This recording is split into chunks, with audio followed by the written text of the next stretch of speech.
Yeah, it's been our third time. Yes, certainly things did not start with this in mind.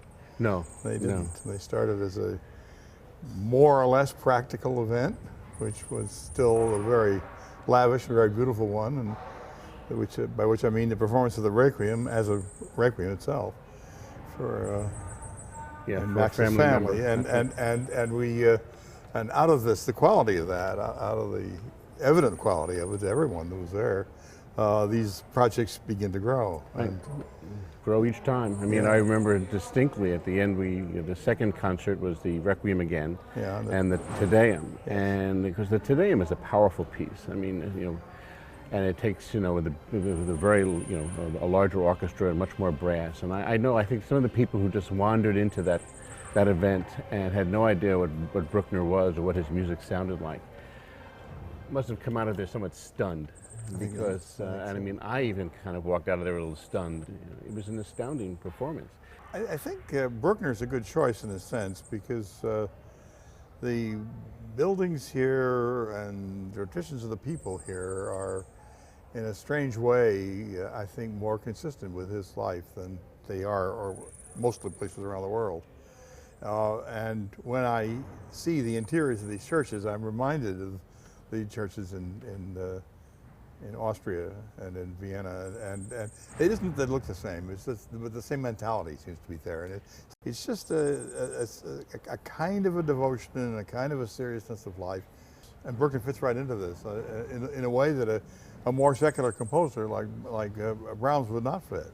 Yeah, because I think you think about Bruckner and his life. I mean, he actually I think spent more time in convents and abbeys and churches than he did in concert halls. I mean, he may have been a professor, and unfortunately, he didn't get his works performed too often. So I don't know how often he would get into a concert hall, but his life revolved around St. Florian and many of these churches where he was an organist and I guess a choir member earlier on. But also the thing is that people think about how suitable it is to perform a work like the 7th Symphony in a church, but in fact, in Bruckner's day, that would never have happened. Right. Yeah, that would never have happened. The Pope would not have allowed it. In fact, the Pope was only allowed it recently anywhere. Mm-hmm. And they have to be a little careful, even now in Austria, about what they do in a church.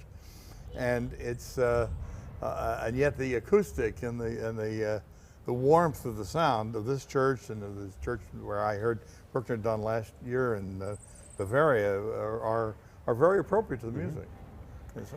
Now, you can talk a little bit about the fact that there's a unique value to this concert in that most of the scores or most of the performances are done these days are done using the published editions that have been recently published, or at least in the last 50 years. Yeah. We're going back in this one and attempting to recreate in many ways what was the performances and the score that was used during Bruckner's lifetime, and the score that was actually published with his supervision. Yeah, and this is there's a lot of history involved in that problem, and a lot of the history comes about by a desire in the 1930s to purify the editions in some way of elements of them which were not directly based upon the manuscripts. And there were political reasons for doing that and economic reasons for doing that, and there is some virtue to it. But what you lose when you do that is all the indications that are in these first publications for how to play it. And the metronome markings, marks for ritardandos, all sorts of things. And modern scholarship has by and large shown, and I'm part of this, that these indications are in fact valid, and there won't be any proof except for how they sound. The 7th was very successful, and its first and second and third performances and involved Nikisch and Levy and other people who people finally decided they really liked a Bruckner symphony. And I think part of that is due to the fact that it's very melodic, it has really beautiful tunes.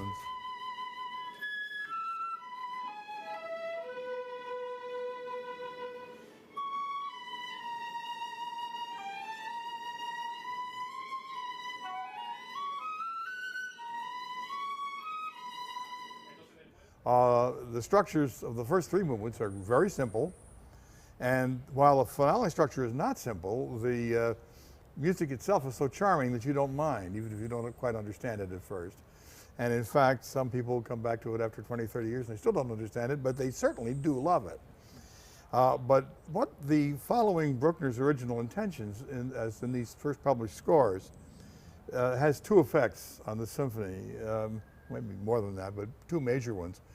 In the first movement, it means that the first movement is done faster than you normally hear it. I mean, substantially faster than you normally hear it.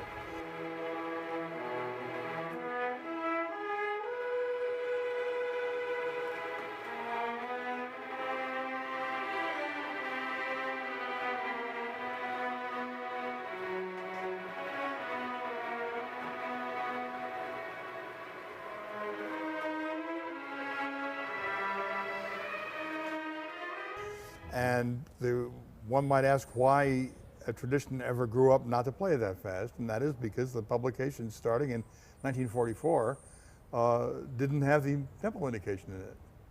It would say allegro moderato, that can mean anything, and it did not say metronome half note equal 58, which is what Maestro Aquino is using here.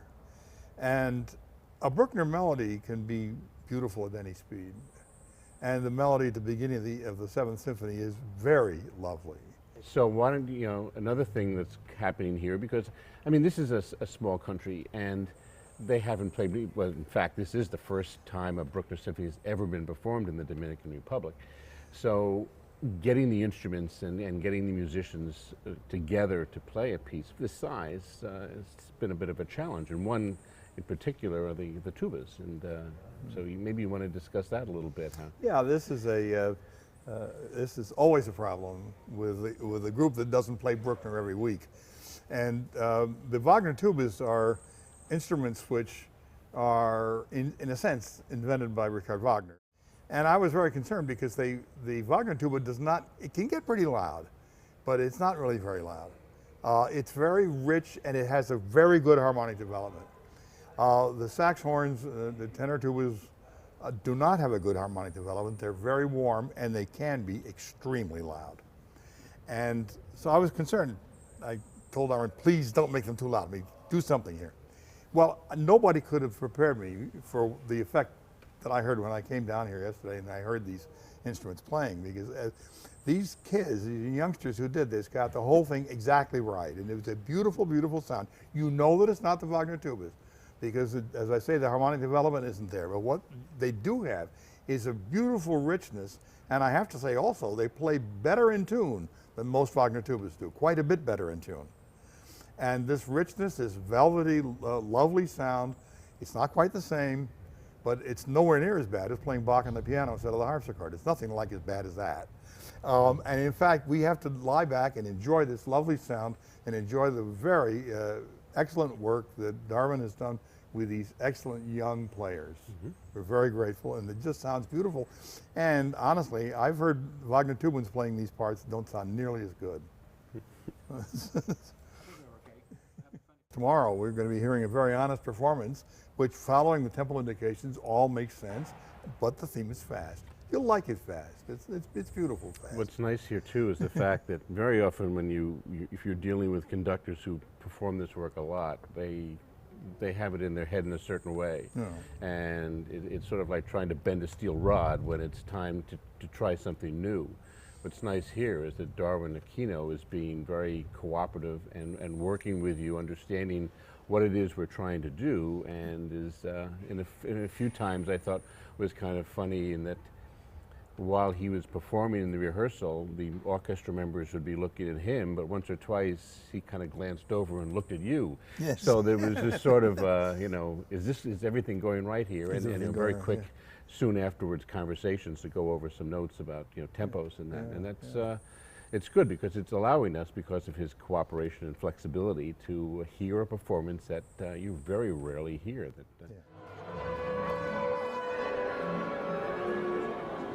So, Knock etwas schneller. It was very nice. Very nice? Yeah. And the tempos? Tempos are fine. cooperation. Yeah, I think it's not just that he's cooperative; he's enthusiastic. He sees the merit in it. He's gotten deeply involved on his own without being prompted. I mean, certainly we prompted him a lot, but he comes up with things that he's seen looking at the score that the rest of us maybe haven't told him about or maybe haven't seen ourselves. And this is quite a fine thing to work with a conductor that will do that. Will take that much of an intellectual challenge here and carry it out. Mm-hmm. No, Darwin's a dream. He really is. He's wonderful to work with.